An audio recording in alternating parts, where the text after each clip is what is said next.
I really hate that this happened, kind of, sort of, but tell me this is not some irony. Tell me that this is not some sweet poetic justice.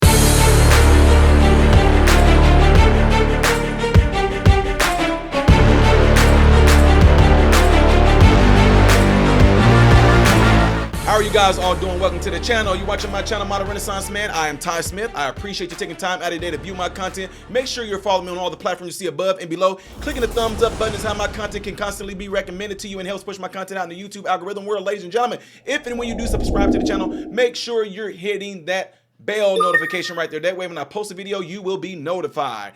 We have to talk about this because, folks, it's going to make people pissed off, and it should, but at the same time, I hate to say it this way, but it's like, aha, told you so. But you know what? That's not even good enough.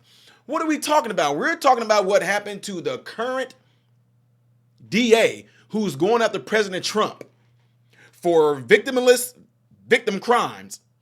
Alvin Bragg, who claims he's not going to do anything until 2029 anyway, in this complete woke blue ran city, ladies and gentlemen, who wants all the migrants and the illegals, the asylum seekers to all come in and just kumbaya, giving them money, giving them food vouchers, giving them free stay and all these things. And you got these woke attorneys who's all in cahoots with him that wants to carry these things out. And look what happens. Looky, looky, looky.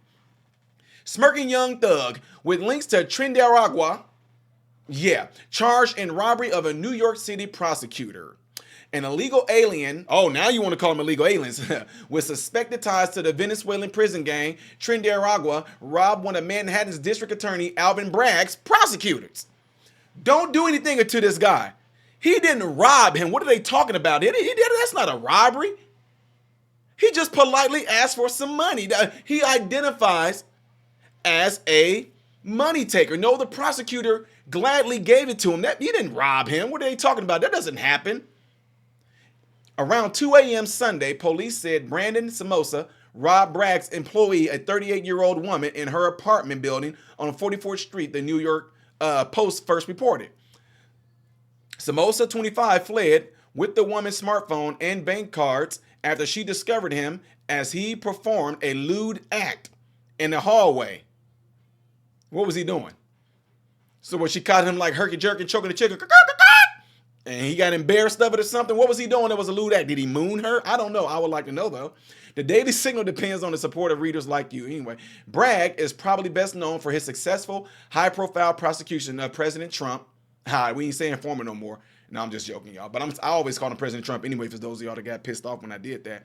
Now the president-elect for falsifying business records before and after the 2016 election. Samosa illegally crossed the southern border into Eagle Pass. He didn't illegally cross over. He didn't illegal. Biden and Kamala Harris policies let this man in. So let's quit all the bull crap. Being sarcastic in case you didn't know that.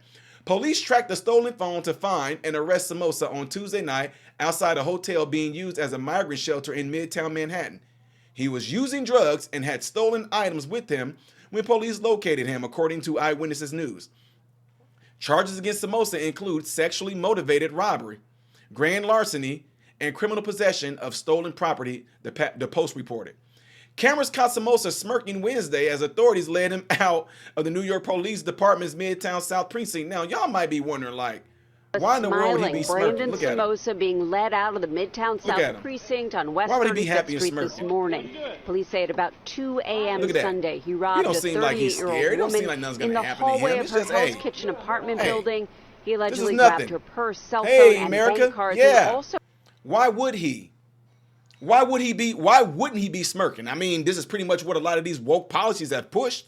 A lot of these woke policies have enabled individuals like him to feel like they can come into our country and do what they want to. Yeah, we know that over in Venezuela, he might have been a criminal, blah, blah, blah, blah, blah, but it appears that Venezuela knows that they don't even want them there. So what do? They send him here to our country. Trump was right, whether y'all believe him or not, when he said these places are not sending their best. When he said they are emptying out their prisons and things like that, they did it.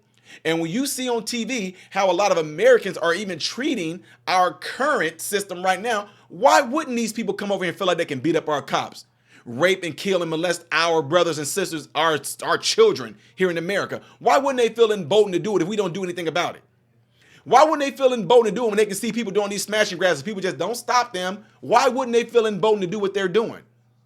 Anyway, This says over 10 million illegal aliens have crossed the border into the U.S. during the Biden-Harris administration, according to the U.S. Customs and Border Protection data. New York Mayor Eric Adams, a Democrat, has said that over 223,000 illegal immigrants have arrived in the Big Apple and Salt City services. Y'all crazy. There is no way. While living off a taxpayer, illegal aliens can rob and assault with little fear of timely prosecution, and they are usually let out on cashless bails. Shortly after taking office at the beginning of 2022, Bragg, a Democrat, directed his prosecutors in a memo to seek jail time only in very serious cases. What falls under very serious cases? After receiving pushback from New Yorkers, Bragg revised his direction, telling prosecutors, "You were hired for your keen judgment, and I want you to use that judgment." So then why aren't you using your keen judgment on these so-called, very serious cases? So if that's the case, why aren't you using your keen judgment on this not so made up bullcrap case you having against President Trump right now? Hypocritical, folks, hypocritical. Now, I know they're going to go into some things about Lake and Riley and everything like that, which we all know about and what happened to her. I'm not going to go deep and dive into that because that's not what this particular show that I'm doing right now is about. But I will tell you guys this. It's a goddamn shame that this is where we're at right now, where you got these people who feel like they can just come into our country and do what they want to because they know that they most likely are not going to face any type of prosecution or persecution, any type of ramifications, consequences for the actions that they're doing. Why wouldn't they feel emboldened to do it when they see that we don't do anything about it? Plain and simple, ladies and gentlemen. So anyway, I hate that this did happen to this district attorney's employee, but at the same time, y'all might not agree with this. I'm glad that she's not injured. I'm glad that she's not physically hurt. But how else are you going to get things through some of these woke people's heads unless something like that happened to them? The fake virtue signaling has come to full fruition. It's all over. It's a game. And you know what? I hate to say it this way. The certain things that these policies are allowing these people to come into our country to do. For some of you that are all for it, I wish that we would have it to where these people would be coming into your houses. These people like her, in that case, they're robbing you. For the ones that want this to happen. And then let's see if you end up changing your mind on how you feel about these so-called policies and letting everybody in so we can kumbaya. I bet you won't like it. Anyway, let me hear what you guys got to say on this by putting it in the comments below after this video. Don't forget to do what you guys see in that cloud right there. In the next video that I will be doing in chronological order, most likely it's going to be up here. Things that I do is a variety, especially music reactions, will be right here. I am Ty Smith, Modern Renaissance Man, hoping and praying that every last one of you have food, shelter, and clothing. And most of all, I pray every last one of you guys are in great health mentally, physically, emotionally, spiritually. God bless you all through Jesus.